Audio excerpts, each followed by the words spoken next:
Apparently, Boeing lost $1.1 billion on Trump Air Force One contract, and apparently the CEO regrets the deal. So let's get right into it.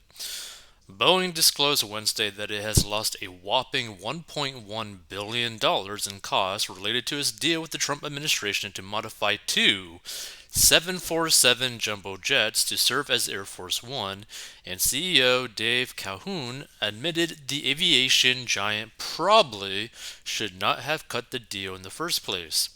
Even more losses on the Air Force One contract could be coming in future quarters, Boeing warned in a regulatory filing. And Air Force One is the official designation for any plane carrying the President of the United States. Air Force One, I'm just going to call a very unique moment, a very unique negotiation, a very unique set of risks that Boeing probably shouldn't have taken, Calhoun said on a call with analysts. But we are where we are, and we're going to deliver great airplanes, Calhoun said shortly after Boeing reported a loss for the first quarter of 2022. Boeing on Wednesday disclosed a net loss of $1.2 billion for the first quarter, with a charge of $660 million associated with delays and higher costs for the Air Force One program. The company said the first quarter charge on the Air Force One program brings the total loss tied to it to more than $1.1 billion.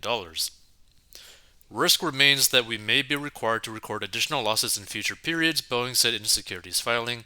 And Boeing's deal for the Air Force One jets was cut by then CEO Dennis Muhlenberg and then President Donald Trump in February 2018. It requires Boeing, not the federal government, to eat any overruns in the cost of modifying the two Boeing 747 jets. Under that fixed price contract, Boeing is being paid about $4 billion for the work.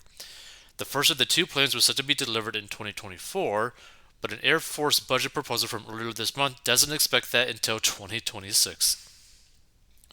Trump in 2018 bragged that Boeing gave us a good deal and we were able to take that. And 4 years ago, Boeing spoke favorably about the move.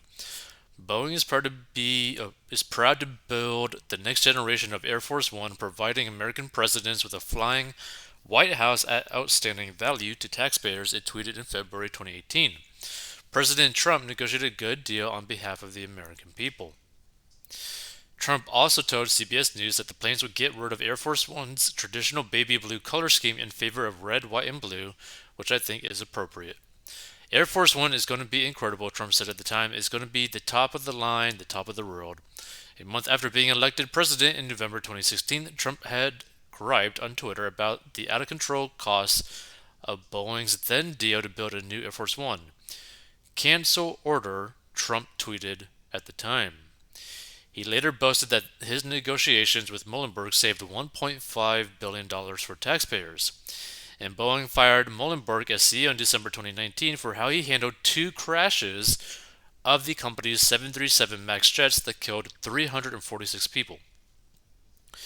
He was denied a severance package but received $60 million in pension benefits in company stock, Boeing said a month after he was ousted.